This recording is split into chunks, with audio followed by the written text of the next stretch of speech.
Inception is a 2010 science fiction heist thriller film written, co-produced, and directed by Christopher Nolan. The film stars a large ensemble cast that includes Leonardo DiCaprio, Ellen Page, Joseph Gordon-Levitt, Marion Cotillard, Ken Watanabe, Tom Hardy, Dileep Rao, Cillian Murphy, Tom Berenger, and Michael Caine. DiCaprio plays Dom Cobb, a professional thief who commits corporate espionage by infiltrating the subconscious of his targets. He is offered a chance of redemption as payment for a task considered to be impossible, Inception, the implantation of another person's idea into a target's subconscious. Shortly after finishing Insomnia, Nolan wrote an 80-page treatment about dream stealers envisioning a horror film inspired by lucid dreaming and presented the idea to Warner Brothers. Feeling he needed to have more experience with large-scale film production, Nolan retired the project and instead worked on Batman Begins, The Prestige, and The Dark Knight. He spent 6 months revising the script before Warner Brothers purchased it in February 2009. Inception was filmed in 6 countries and 4 continents, beginning in Tokyo on June 19, 2009, and finishing in Canada on November 22, 2009. Its official budget was $160 million. A cost which was split between Warner Brothers and Legendary Pictures. Nolan's reputation and success with The Dark Knight helped secure the film's $100 million in advertising expenditure, with most of the publicity involving viral marketing. Inception's premiere was held in London on July 8, 2010. Its wide release to both conventional and IMAX theaters began on July 16, 2010. A box office success, Inception has grossed over $800 million worldwide, becoming the 40th highest-grossing film of all time. The home video market also had strong results, with $68 million in DVD sales. Inception has received wide critical acclaim and numerous critics have praised its originality, cast, score, and visual effects. It won 4 Academy Awards for Best Cinematography, Best Sound Editing, Best Sound Mixing, and Best Visual Effects, and was nominated for 4 more, Best Picture, Best Original Score, Best Art Direction, and Best Original Screenplay. Plot: Dom Cobb and business partner Arthur are extractors, people who perform corporate espionage using an experimental military technology to infiltrate the subconscious of their targets and extract information while experiencing shared dreaming. Their latest target is Japanese businessman Saito. The extraction from Saito fails when sabotaged by a memory of Cobb's deceased wife Mal. Saito reveals that he was actually auditioning the team to perform the difficult act of inception, planting an idea in a person's subconscious. In order to break up the energy conglomerate of ailing competitor Morris Fisher, Saito wants Cobb to plant the idea of dissolving the company into the mind of Fisher's heir, son Robert Fisher. Should Cobb succeed, Saito tells Cobb he will use his influence to clear Cobb of a murder charge, which will allow Cobb to return home and to his children. Cobb accepts Saito's offer. Cobb sets about assembling his team, Eames, a conman and identity forger. Yusuf, a chemist who concocts the powerful sedative for a stable dream within a dream strategy. Ariadne, an architecture student tasked with designing the labyrinth of the dream landscapes. And Arthur. Saito insists on accompanying the team to verify the team's success. When the elder Fisher dies in Sydney, Robert Fisher accompanies the body on a flight back to Los Angeles, which the team uses as an opportunity to isolate Fisher. Cobb sedates him, bringing him into a shared dream with the extractors. Using a dream within a dream strategy, at each level in the layered dreaming, the person generating the dream stays behind to set up a kick that will be used to awaken the other sleeping team members who have entered another dream layer deeper. While death in a dream would, under normal circumstances, cause the dreamer to wake up, the sedatives used to stabilize the dreams would not allow that. Thus, death during the mission will result in entering limbo, an expansive infinite raw subconscious that is very difficult to escape from. Limbo is a space not dreamed by any one individual, but is shared space where one mind can make drastic alterations of any kind. In the first level, Yusuf's rainy downtown dream, the team abducts Fisher. However, Fisher's trained subconscious projections attack, wounding Saito severely. Eames temporarily takes the appearance of Fisher's godfather, Peter Browning, to suggest Fisher reconsider his father's will. Yusuf drives the team in a van as they are sedated into the second level, a hotel dreamed by Arthur. Here, the extractors recruit Fisher, convincing him that his kidnapping was orchestrated by Browning and that they are Fisher's subconscious dependency. In the third level, a snowy mountain fortress dreamed by Eames, Fisher is told they are in Browning's subconscious, but they are really going deeper into Fisher's. Yusuf, under assault in the first level, accidentally initiates his kick too soon by driving off a bridge, removing the gravity of Arthur's dream world and causing an avalanche in Eames' dream, a kick which all missed. Arthur improvises a new kick using an elevator that will be synchronized with the van hitting the water, while the team in Eames' dream races to finish the job before the new round of kicks. Saito succumbs to his wounds, and Cobb's projection of Mal sabotages the entire plan by killing Fisher, sending them both into limbo. Cobb and Ariadne enter limbo to find Fisher and Saito, while Eames remains on his dream level to set up a kick by rigging the fortress with explosives. Cobb reveals to Ariadne that he spent 50 years with Mal in limbo constructing a world from their shared memories while seemingly growing old together. Returning to the waking world, Cobb and Mal found less than 3 hours had passed. Convinced she was still dreaming, Mal committed suicide and tried desperately to persuade Cobb to do so too, by incriminating him in her death. Facing a murder charge, Cobb fled the U.S., leaving his children behind, ostensibly in the shared care of his mother and father-in-law, Professor Stephen Miles. Through his confession, Cobb attains catharsis and chooses to remain in limbo to search for Saito. Ariadne pushes Fisher off a balcony, resuscitating him at the mountain fortress, where he enters a safe room to discover and accept the planted idea that his father wishes him to be his own man, and that splitting up the conglomerate might not be a radical notion. All team members other than Cobb and Saito ride the synchronized kicks back to reality. Ariadne jumps off a balcony in limbo, Eames detonates the explosives in the fortress, Arthur blasts an elevator containing the team's sleeping bodies up an elevator shaft, and the van in Yusuf's dream hits the water. Cobb eventually finds an aged Saito in limbo and the two remember their arrangement, presumably shooting themselves and waking to outer world reality back on the airplane, where the entire team and Robert Fisher have awakened. Upon arriving in Los Angeles, Cobb successfully passes through U.S. Customs to his waiting father-in-law, who reunites him with his children. Cobb attempts to determine if he is dreaming or awake by spinning a top, but ignores its outcome to instead happily greet his family. Cast: Leonardo DiCaprio as Dom Cobb, a professional thief who specializes in conning secrets from his victims by infiltrating their dreams. DiCaprio was the first actor to be cast in the film.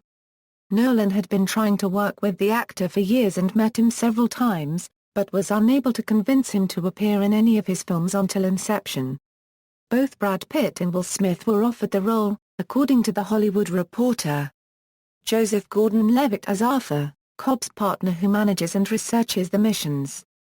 Gordon-Levitt compared Arthur to the producer of Cobb's art, the one saying, "Okay, you have your vision.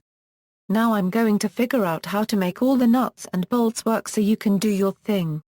The actor did all of his stunts but one scene and said the preparation was a challenge and it would have to be for it to look real. James Franco was in talks with Christopher Nolan to play Arthur, but was ultimately unavailable due to scheduling conflicts. Ellen Page as Ariadne, a graduate student of architecture who is recruited to construct the various dreamscapes, which are described as mazes. The name Ariadne alludes to a princess of Greek myth, daughter of King Minos, who aided the hero Theseus by giving him a sword and a ball of string to help him navigate the labyrinth which was the prison of the Minotaur. Nolan said that Page was chosen for being a perfect combination of freshness and savvy and maturity beyond her years. Page said her character acts as a proxy to the audience, as she's just learning about these ideas and, in essence, assists the audience in learning about dream sharing. Evan Rachel Wood was Christopher Nolan's first choice to play Ariadne, but she turned it down. Before Ellen Page was offered and accepted the role, Nolan considered casting Emily Blunt, Rachel McAdams, Emma Roberts, Jesse Schramm, and Carey Mulligan. Tom Hardy as Eames, a sharp-tongued associate of Cobb's. He is referred to as a fence, but his speciality is forgery, more accurately identity theft. Eames uses his ability to impersonate others inside the dream world in order to manipulate Fisher. Hardy described his character as an old, Graham Greene-type diplomat. Sort of faded, shabby, grandeur the old Shakespeare lovey mixed with somebody from Her Majesty's Special Forces, who wears campy, old-money costumes. Ken Watanabe is Mr. Saito, a Japanese businessman who employs Cobb for the team's mission. Nolan wrote the role with Watanabe in mind, as he wanted to work with him again after Batman Begins. Inception is Watanabe's first work in a contemporary setting where his primary language is English. Watanabe tried to emphasize a different characteristic of Saito in every dream level. First chapter in My Castle, I pick up some hidden feelings of the cycle. It's magical, powerful, and then the first dream. And back to the second chapter, in the old hotel, I pick up, being sharp and more calm and smart, and it's a little bit of a different process to make up the character of any movie. Dileep Rao as Yusuf.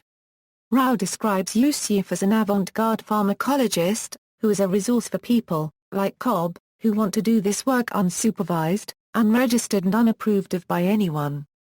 Co-producer Jordan Goldberg said the role of the chemist was particularly tough because you don't want him to seem like some kind of drug dealer, and that Rao was cast for being funny, interesting and obviously smart.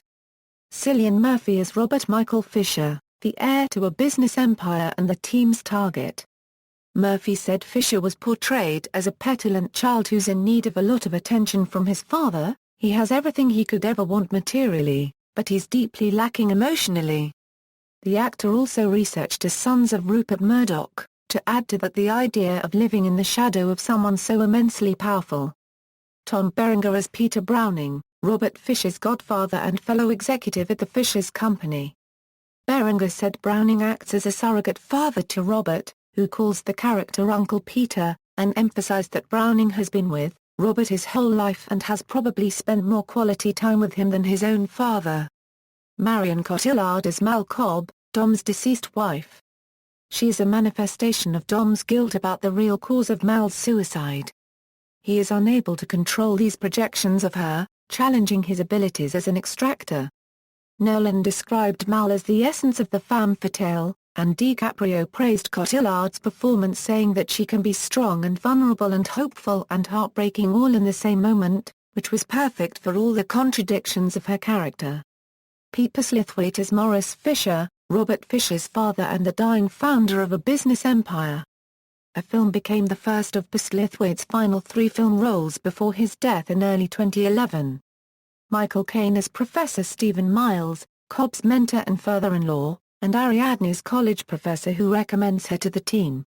Lucas Haas as Nash, an architect in Cobb's employment who betrays the team and is later replaced by Ariadne. Talia Riley is a woman whom Eames disguises himself as in a dream. Riley liked the role, despite it being minimal. I get to wear a nice dress, pick up men in bars, and shove them in elevators. It was good to do something adultish.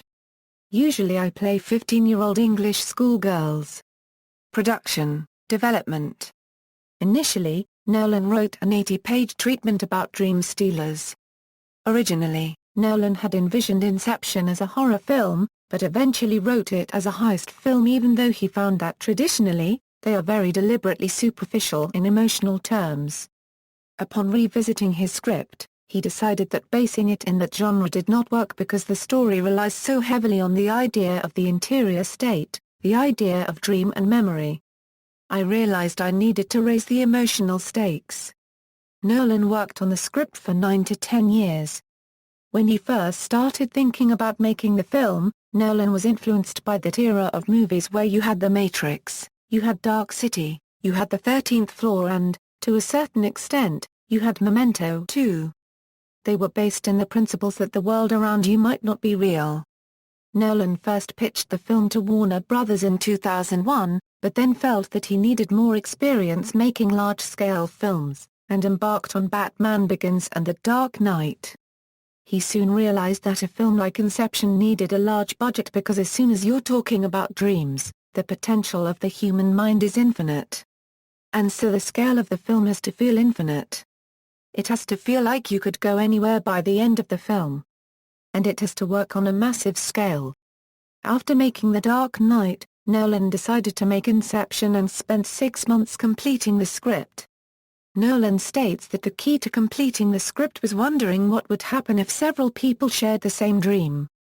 Once you remove the privacy, you've created an infinite number of alternative universes in which people can meaningfully interact, with validity, with weight, with dramatic consequences. Leonardo DiCaprio was the first actor to be cast in the film. Nolan had been trying to work with the actor for years and met him several times, but was unable to convince him to appear in any of his films until Inception. DiCaprio finally agreed because he was intrigued by this concept this dream heist notion and how this character's going to unlock his dream world and ultimately affect his real life. He read the script and found it to be very well written, comprehensive, but you really had to have Chris in person, to try to articulate some of the things that have been swirling around his head for the last 8 years. DiCaprio and Nolan spent months talking about the screenplay. Nolan took a long time rewriting the script in order to make sure that the emotional journey of his character was the driving force of the movie. On February 11, 2009, it was announced that Warner Bros. Purchased Inception, a spec script written by Nolan. Locations and sets. Principal photography began in Tokyo on June 19, 2009, with the scene where Saito first hires Cobb during a helicopter flight over the city. The production moved to the United Kingdom and shot in a converted airship hangar in Cardington, Bedfordshire, north of London. There, the hotel bar set which tilted 30 degrees was built. A hotel corridor was also constructed by Guy Hendricks Dyers, the production designer, Chris Corbould, the special effects supervisor, and Wally Pfister, the director of photography. It rotated a full 360 degrees to create the effect of alternate directions of gravity for scenes set during the second level of dreaming, where dream sector physics become chaotic. The idea was inspired by a technique used in Stanley Kubrick's 2001, A Space Odyssey. Nolan said, "I was interested in taking those ideas, techniques, and philosophies and applying them to an action scenario." The filmmakers originally planned to make the hallway only 40 ft long, but as the action sequence became more elaborate, the hallway's length grew to 100 ft. The corridor was suspended along 8 large concentric rings that were spaced equidistantly outside its walls and powered by 2 massive electric motors.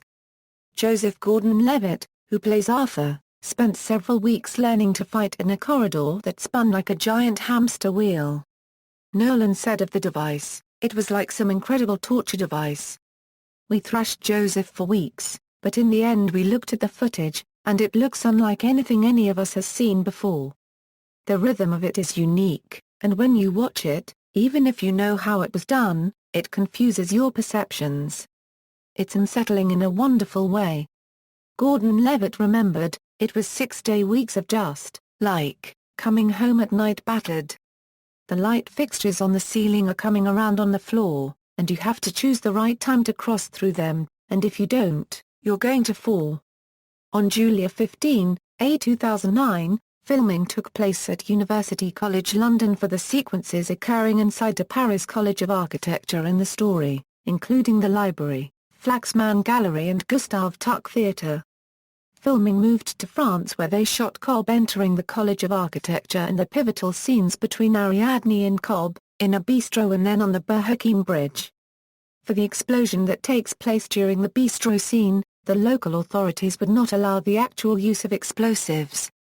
High-pressure nitrogen was used to create the effect of a series of explosions. Pfister used 6 high-speed cameras to capture the sequence from different angles and make sure that they got the shot. The visual effects department then enhanced the sequence, adding more destruction and flying debris. For the Paris folding sequence and when Ariadne creates the bridges, green screen and CGI were used on location. Tangier, Morocco, doubled as Mombasa, where Cobb hires Eames and Yusuf. A foot chase was shot in the streets and alleyways of the historic Medina Quarter.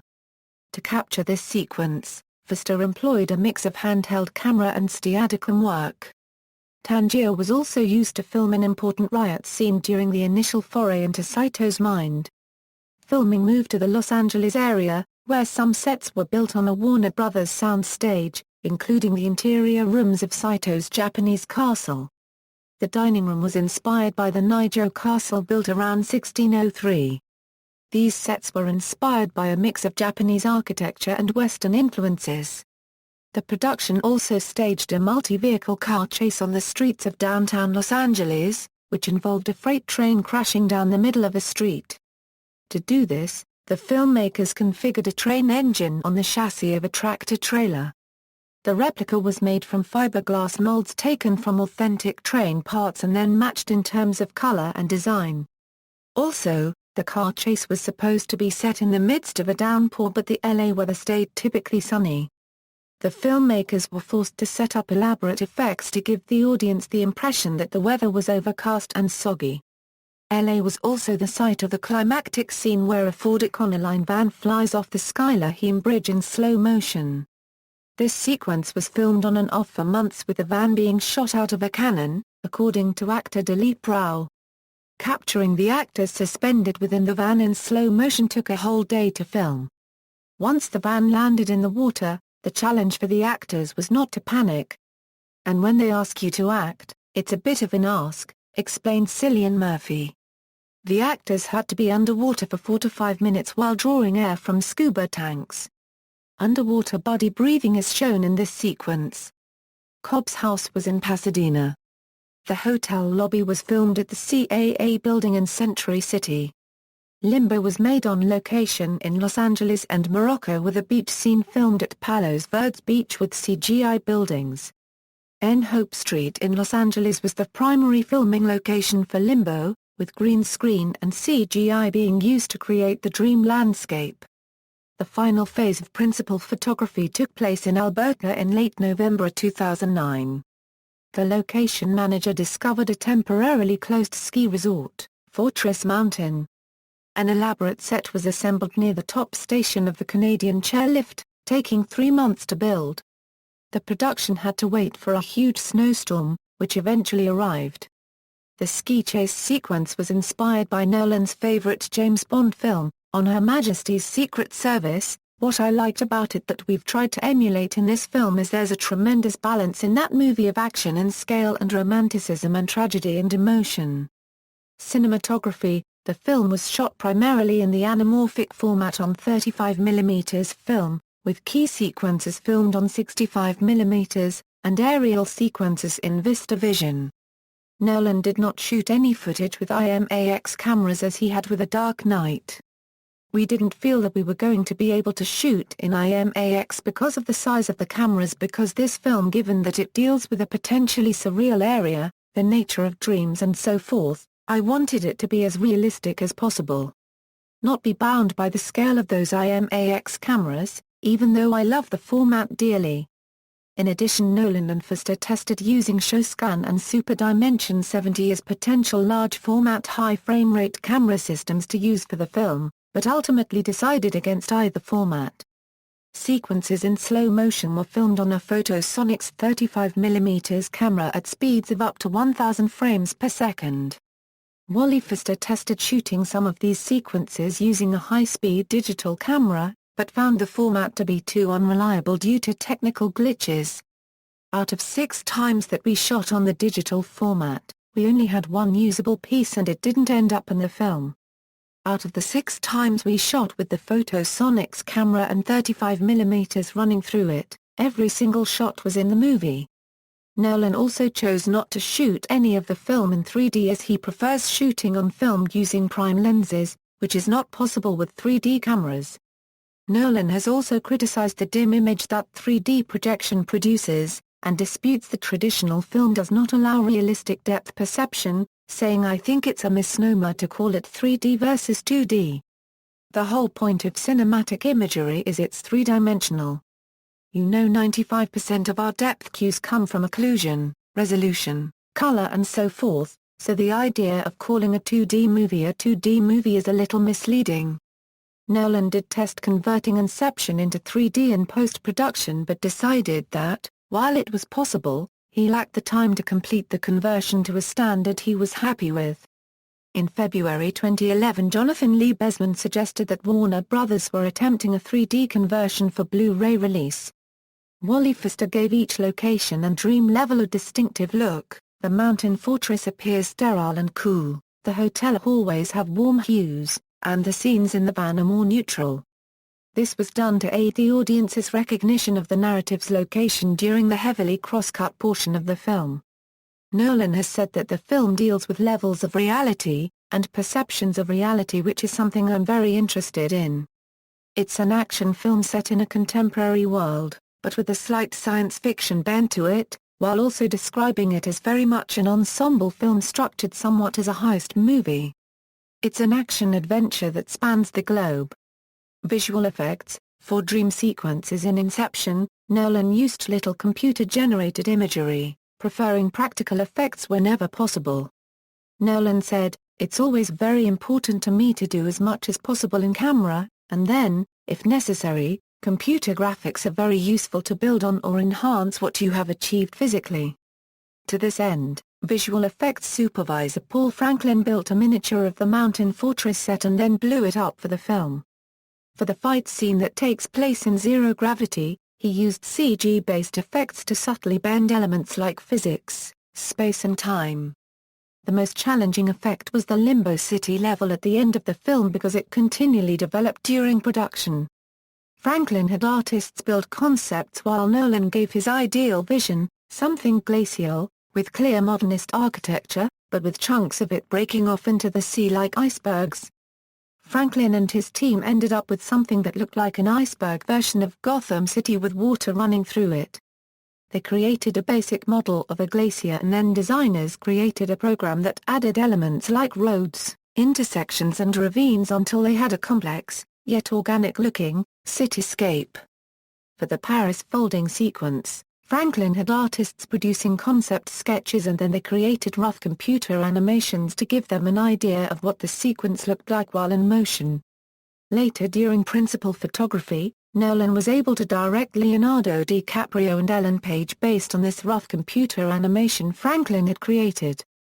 Inception had close to 500 visual effects shots, which is considered minor in comparison to contemporary visual effects epics that can have around 1,500 or 2,000 special effects images. Music. The score for Inception was written by Hans Zimmer, who described his work as a very electronic, dense score, filled with nostalgia and sadness to match Cobb's feelings throughout the film. The music was written simultaneously to filming, and features a guitar sound reminiscent of Ennio Morricone, played by Johnny Marr, former guitarist of the Smiths. A Permil dith piafs non, je ne regrette rien pointedly appears throughout the film, used to accurately time the dreams, and Zimmer reworked pieces of the song into cues of the score. A soundtrack album was released on July 11, 2010 by Reprise Records. The majority of the score was also included in high-resolution 5.1 surround sound on the second disc of the two-disc Blu-ray release. Hans Zimmer's music was nominated for an Academy Award in the Best Original Score category in 2011, losing to Trent Reznor and Atticus Ross of The Social Network. Themes, reality and dreams. In Inception, Nolan wanted to explore the idea of people sharing a dream space that gives you the ability to access somebody's unconscious mind. What would that be used and abused for? The majority of the film's plot takes place in these interconnected dream worlds. This structure creates a framework where actions in the real or dream worlds ripple across others. The dream is always in a state of production, and shifts across the levels as the characters navigate it. By contrast, the world of The Matrix is an authoritarian, computer-controlled one, alluding to theories of social control developed by Michel Foucault and Jean Baudrillard. Nolan's world has more in common with the works of Gilles Deleuze and Far copyright Lix Guattari. David Denby in The New Yorker compared Nolan's cinematic treatment of dreams to Louis Bourgeois plus or minus Wells in Belle de Jour and the discreet charm of the bourgeoisie. He criticized Nolan's literal-minded action-level sequencing compared to Bois +or- well, who silently pushed us into reveries and left us alone to enjoy our wonderment, but Nolan is working on so many levels of representation at once that he has to lay in pages of dialogue just to explain what's going on. The latter captures the peculiar malign intensity of actual dreams. Deirdre Barrett, a dream researcher at Harvard University, said that Nolan did not get every detail accurate regarding dreams, but their illogical, rambling, disjointed plots would not make for a great thriller anyway. However, he did get many aspects right, she said, citing the scene in which a sleeping Cobb is shoved into a full bath, and in the dream world water gushes into the windows of the building, waking him up. That's very much how real stimuli get incorporated, and you very often wake up right after that intrusion. Nolan himself said, I tried to work that idea of manipulation and management of a conscious dream being a skill that these people have. Really the script is based on those common, very basic experiences and concepts, and where can those take you? And the only outlandish idea that the film presents, really, is the existence of a technology that allows you to enter and share the same dream as someone else. Dreams in cinema, others have argued that the film is itself a metaphor for filmmaking, and that the film-going experience itself, images flashing before one's eyes in a darkened room, is akin to a dream. Writing in Wired, Jonah Lehrer supported this interpretation and presented neurological evidence that brain activity is strikingly similar during film watching and sleeping. In both, the visual cortex is highly active and the frontal cortex, which deals with logic, deliberate analysis, and self-awareness, is quiet. Paul argued that the experience of going to a picture house is itself an exercise in shared dreaming, particularly when viewing Inception. The film's sharp cutting between scenes forces the viewer to create larger narrative arcs to stitch the pieces together. This demand of production parallel to consumption of the images, on the part of the audience is analogous to dreaming itself. As in the film's story, in a cinema one enters into the space of another's dream, in this case Nolan's, as with any work of art, one's reading of it is ultimately influenced by one's own subjective desires and subconscious. At Berhequin Bridge in Paris, Ariadne creates an illusion of infinity by adding facing mirrors underneath its struts. Stephanie Dreyfus and Lacroix asked, is this not a strong, beautiful metaphor for the cinema and its power of illusion? Cinematic technique, genre. Nolan combined elements from several different film genres into the film, notably science fiction, heist film, and film noir. Marion Cotillard plays Mal Cobb, Dom Cobb's projection of his guilt over his deceased wife's suicide. As the film's main antagonist, she is a frequent, malevolent presence in his dreams. Dom is unable to control these projections of her, challenging his abilities as an extractor. Nolan described Mal as the essence of the femme fatale, the key noir reference in the film. As a classic femme fatale, her relationship with Cobb is in his mind, a manifestation of Cobb's own neurosis and fear of how little he knows about the woman he loves. DiCaprio praised Cotillard's performance, saying that she can be strong and vulnerable and hopeful and heartbreaking all in the same moment, which was perfect for all the contradictions of her character. Nolan began with the structure of a heist movie, since exposition is an essential element of that genre, though adapted it to have a greater emotional narrative suited to the world of dreams and subconscious. Or, as Denby surmised, the outer shell of the story is an elaborate caper. Kristen Thompson argued that exposition was a major formal device in the film. While a traditional heist movie has a heavy dose of exposition at the beginning as the team assembles and the leader explains the plan, in Inception this becomes nearly continuous as the group progresses through the various levels of dreaming. 3/4 of the film, until the van begins to fall from the bridge, are devoted to explaining its plot. In this way, exposition takes precedence over characterization. Their relationships are created by their respective skills and roles. Ariadne, like her ancient namesake, creates the maze and guides the others through it, but also helps Cobb navigate his own subconscious, and as the sole student of dream sharing, helps the audience understand the concept of the plot. Nolan drew inspiration from the works of Jorge Luis Borges, the anime film Paprika by the late Satoshi Kon as an influence on the character Ariadne, and Blade Runner by Ridley Scott. Ending. The film cuts to the closing credits from a shot of the top beginning to wobble, inviting speculation about whether the final sequence was reality or another dream. Nolan confirmed that the ambiguity was deliberate, saying, "I've been asked the question more times than I've ever been asked any other question about any other film I've made. What's funny to me is that people really do expect me to answer it." A film's script concludes with "Behind him, on the table, the spinning top is still spinning. And we a fade out." However, Christopher Nolan also said, "I put that cut there at the end, imposing an ambiguity from outside the film. That always felt the right ending to me. It always felt like the appropriate kick to me. The real point of the scene and this is what I tell Fiopli is that Cobb isn't looking at the top. He's looking at his kids. He's left it behind. That's the emotional significance of the thing." Some pundits have pointed out that the top was not in fact Cobb's totem, rendering the discussion irrelevant. They point out that the top was Mal's totem. Cobb's was his wedding ring, as he can be seen wearing it whenever he is in a dream and without it whenever he isn't. As he hands his passport to the immigration officer, his hand is shown with no ring. Thus he was conclusively in reality when seeing his children. Furthermore, the children were portrayed by different actors, indicating they had aged. In September 2010, Michael Caine explained his interpretation of the ending, "If I'm there it's real, because I'm never in the dream. I'm the guy who invented the dream." Nolan himself noted that the film does not specify one way or the other. He indicated that the top was not the most crucial element of the ending, saying, "I've read plenty of very off-the-wall interpretations. The most important emotional thing about the top spinning at the end is that Cobb is not looking at it. He doesn't care." Mark Fisher argued that a century of cultural theory cautions against accepting the author's interpretation as anything more than a supplementary text, and this all the more so given the theme of the instability of any one master position in Nolan's films. Therein the manipulator is often the one who ends up manipulated, and Cobb's not caring about whether or not his world is real may be the price of happiness and release. Marketing. Warner Brothers spent $100 million marketing the film.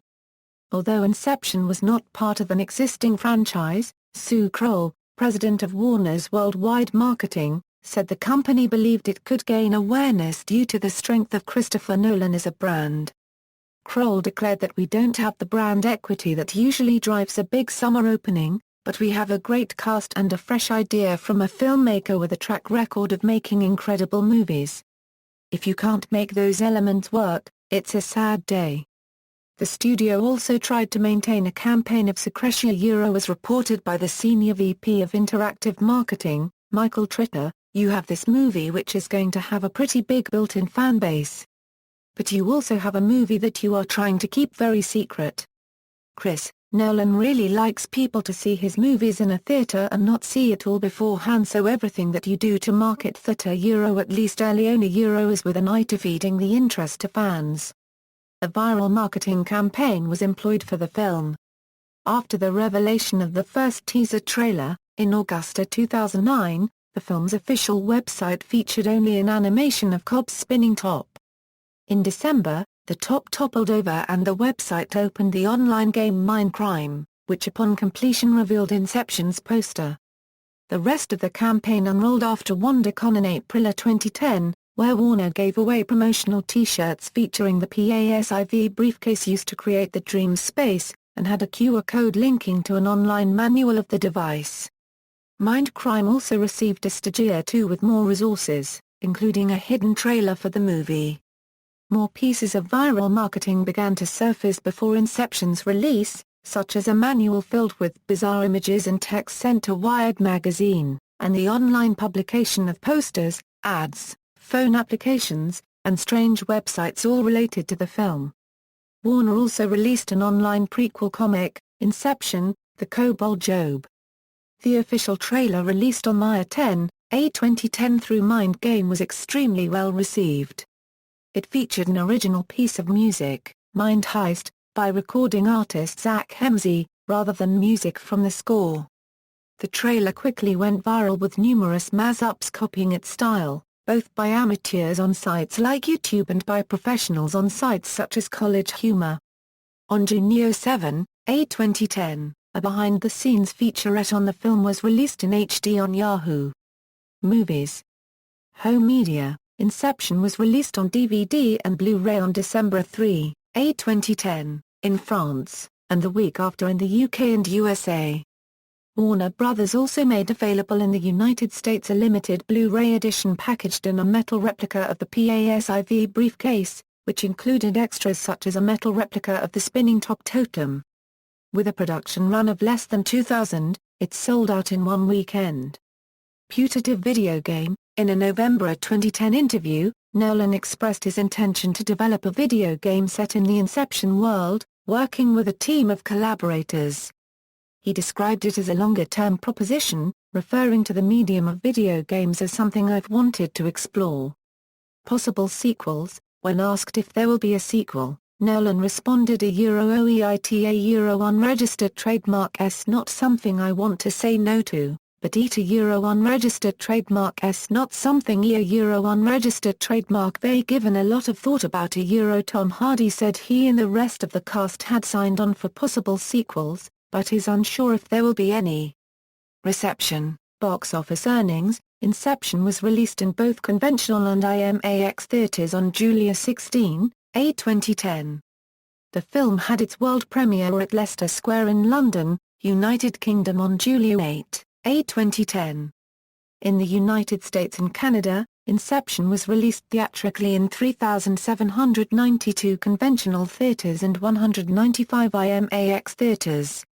The film grossed $21.8 million during its opening day on July 16, 2010, with midnight screenings in 1,500 locations.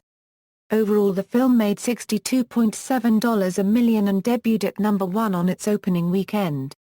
Inception's opening weekend gross made it the second highest grossing debut for a science fiction film that was not a sequel, remake or adaptation, behind Avatar's $77 million opening weekend gross in 2009.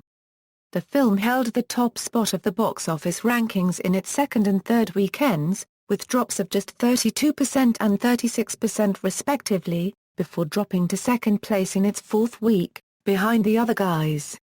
Inception grossed $292 million in the United States and Canada, $56 million in the United Kingdom, Ireland and Malta and $475 million in other countries for a total of $823 million. Its 5 highest grossing markets after the USA and Canada were China, the United Kingdom, Ireland and Malta, France and the Maghreb region, Japan and South Korea.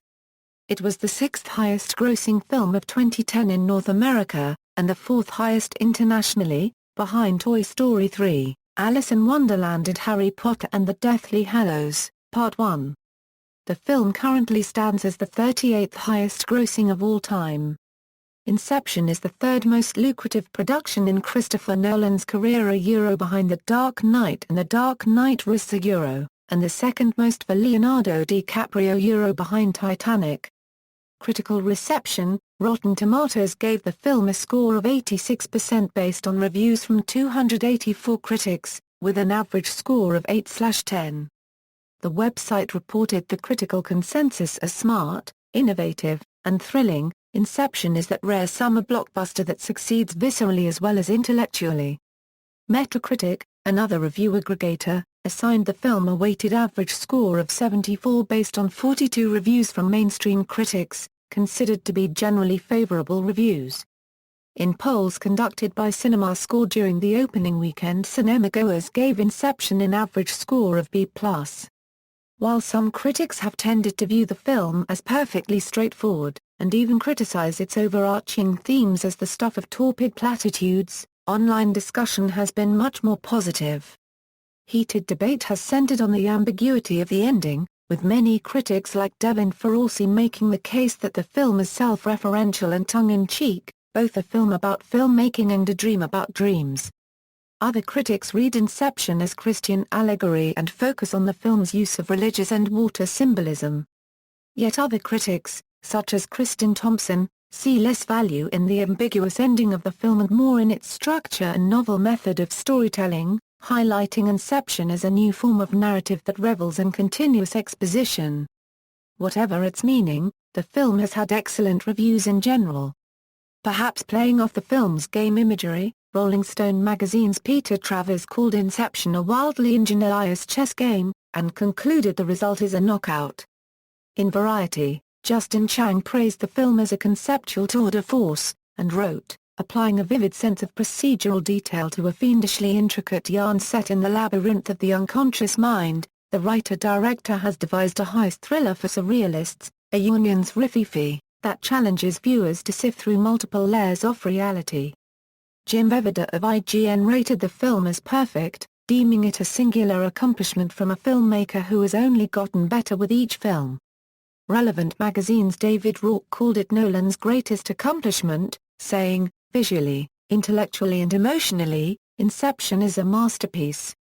Empire magazine rated it 5 stars in the Augusta 2010 issue and wrote, it feels like Stanley Kubrick adapting the work of the great sci-fi author William Gibson. Nolan delivers another true original, Welcome to an Undiscovered Country.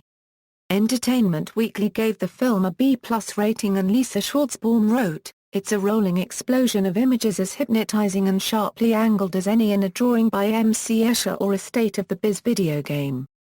The backward splicing of Nolan's own Memento looks rudimentary by comparison. The New York Post gave the film a 4-star rating and Lulu Mennick wrote, DiCaprio, who has never been better as the tortured hero, draws you in with a love story that will appeal even to non-sci-fi fans. Roger Ebert of the Chicago Sun-Times awarded the film a full 4 stars and said that Inception is all about process, about fighting our way through enveloping sheets of reality and dream, reality within dreams, dreams without reality. It's a breathtaking juggling act. Richard Roper, also of the Sun-Times, gave Inception a perfect score of A+, and called it one of the best movies of the 21st century. BBC Radio 5 Live's Mark Kermode named Inception as the best film of 2010, stating Inception is proof that people are not stupid, that cinema is not trash, and that it is possible for blockbusters and art to be the same thing. In his review for the Chicago Tribune, Michael Phillips gave the film 3 stars out of 4 and wrote, I found myself wishing Inception were weirder, further out. The film is Nolan's labyrinth all the way, and it's gratifying to experience a summer movie with large visual ambitions and with nothing more or less on its mind than a dream that hath no bottom. Time magazine's Richard Corliss wrote the film's noble intent is to implant one man's vision in the mind of a vast audience. The idea of movie-going as communal dreaming is a century old. With Inception, viewers have a chance to see that notion get a state-of-the-art update. Los Angeles Times' Kenneth Turan felt that Nolan was able to blend the best of traditional and modern filmmaking. If you're searching for smart and nervy popular entertainment, this is what it looks like. USA Today rated the film 3.5 stars out of 4 and Claudia Puig felt that Nolan regards his viewers as possibly smarter than the area Euro, or at least as capable of rising to his inventive level. That's a tall order. But it's refreshing to find a director who makes a stretch, even occasionally struggle, to keep up. Not all reviewers gave the film positive reviews. New York Magazine's David Edelstein claimed in his review to have no idea what so many people are raving about. It's as if someone went into their heads while they were sleeping and planted the idea that Inception is a visionary masterpiece and a Euro hold on. Whoa. I think I get it. The movie is a metaphor for the power of delusional hype, a metaphor for itself. Rex Reed of the New York Observer explained the film's development as pretty much what we've come to expect from summer movies in general and Christopher Nolan movies in particular. It doesn't seem like much of an accomplishment to me. A.O. Scott of the New York Times commented there is a lot to see in Inception, there is nothing that counts as genuine vision. Mr. Nolan's idea of the mind is too literal, too logical, and too rule-bound to allow the full measure of madness. David Denby, writing in The New Yorker, considered the film not nearly as much fun as Nolan imagined it to be, concluding Inception is a stunning-looking film that gets lost in fabulous intricacies, a movie devoted to its own workings and to little else. Several sources have noted many plot similarities between the film and the 2002 Uncle Scrooge comic The Dream of a Lifetime. In April 2014, The Daily Telegraph placed the title on their top 10 list of the most overrated films. Telegraph's Tim Robbie stated it's a criminal failing of the movie that it purports to be about unregistered trademark dreams being invaded, but demonstrates no instinct at all for what a dream has ever felt like, and no flair for making us feel like we're in one, at any point. The film won an informal poll by the Los Angeles Times as the most overrated movie of 2010.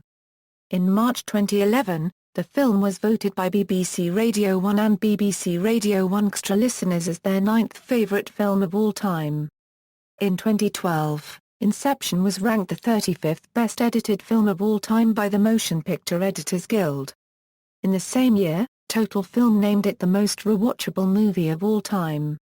In 2014, Empire ranked Inception the 10th greatest film ever made on their list of the 301 greatest movies of all time as voted by the magazine's readers.